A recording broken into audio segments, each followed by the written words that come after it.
Hello everyone! Mahalap namin si Kita Kamdimuan and welcome to You Tell Me! A podcast where we explore the big ideas shaping our world today. I am Zayan, Lindsay, Charis, Jennifer, and we are the Cheesemakers! At ang pag-uusapan natin ngayon is about social media and reviewing it through the lens of John Baudrillard's philosophy of hyperreality. So, kayo, sometimes ba nafe-feel nyo na like yung mga nakikita nyo sa social media like sa Instagram, sa TikTok, sa Facebook, na parang mas happier kaysa sa actual life na na-experience nyo? You tell me! Para sa akin, oo. Kasi they create their own world. May sarili silang mundo kung saan sila masaya, kung anong kakasiya nila. Sana hindi nila may experience or mag-feel in real life. Kaya gumagawa sila ng alternative reality to make them feel happier. Ganun. Ikaw? Oo, agree din ako sa'yo kasi may iba na kaya nila mag-portray ng character sa social media na hindi nila kaya portray sa in real life. Oo. So, let's talk about that later on. First, kailangan muna nating kilalanin kung sino nga ba si John Baudrillard. John Baudrillard was a French philosopher and sociologist known for his critiques of media, technology, and consumerism. One of his famous concepts is hyperreality, which describes a condition in which reality is replaced by simulations, copies that no longer represent the real world. He says our society is flooded with signs, symbols, and media representations. Over time, this become more real than reality itself. We stop interacting with real world and start engaging with simulations.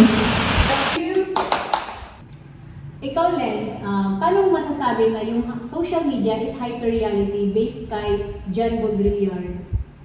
So, sa social media kasi is may tinatawag tayong hyper-reality environment where mas importante na yung representation kaysa mismong tig-represent.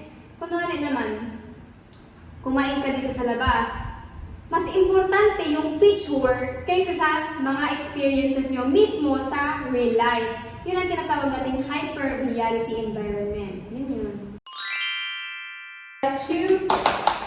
Kayo ba, do you think na yung social media is nagpapakita ng truth or just a version of it? You tell me! Actually, sa social media is may truth naman talaga and yung truth na yon is partial lang. Ay, meron din naman na full truth, meron din tayo tinatawag na partial truth. Dito sa partial truth, alam niyo yung mga You tell me! kunwari nag-donate ka sa mga homeless, alam niyo yun? Kasi, kung tutulong ka talaga, bukal sa loob mo, hindi mo Pwede mo mag-video. oo, Hindi na di ba binibidyo mo pa? Oo. Kung bukal talaga sa loob mong tumulong, is tumulong ka, Walang camera. wala ka dapat makuhang validation sa iba. Kung nariganto, tumulong ako, i-praise niya ako.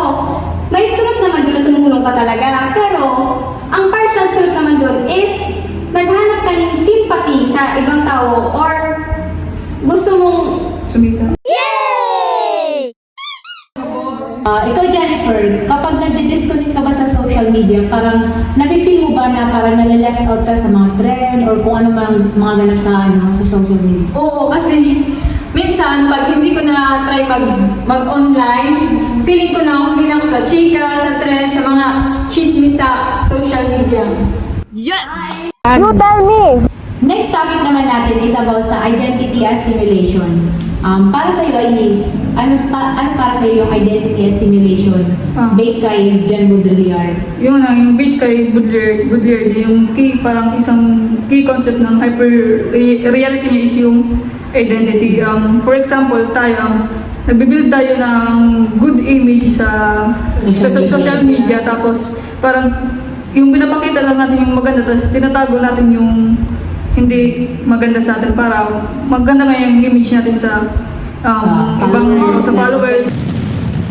Sakit ka mga influencer na tigpapahiling nila sa ato. Oy. So, mga kaya nilang gibuhon, kaya nilang bilhon, ang lifestyle nila, maski in reality, magkumang naman ito. Nagkakautang na, nag-uutang Oo, na lang. nagkakanda utang na.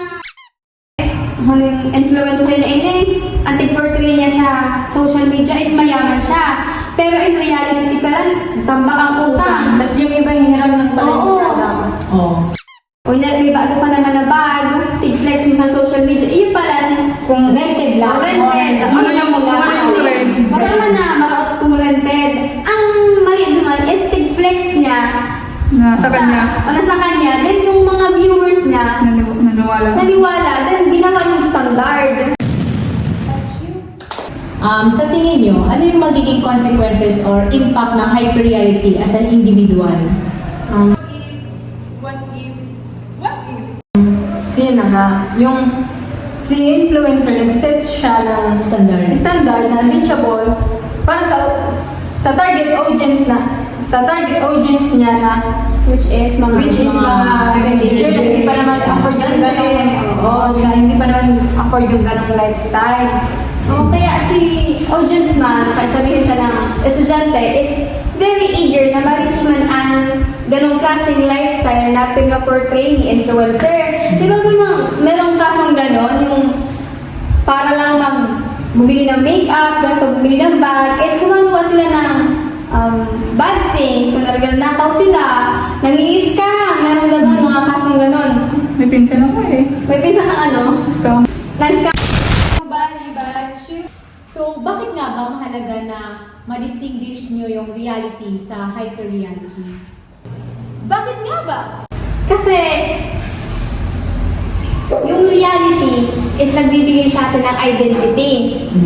Kung magpo-portray ka ng different character sa hyper-reality, parang nawalan ka na ng identity. Oo, nawalan ka na ng personality. Kasi yung personality na ina-apply mo sa buhay mo is personality mo ba o personality ng iba? And that concludes our daily episode of You tell me! By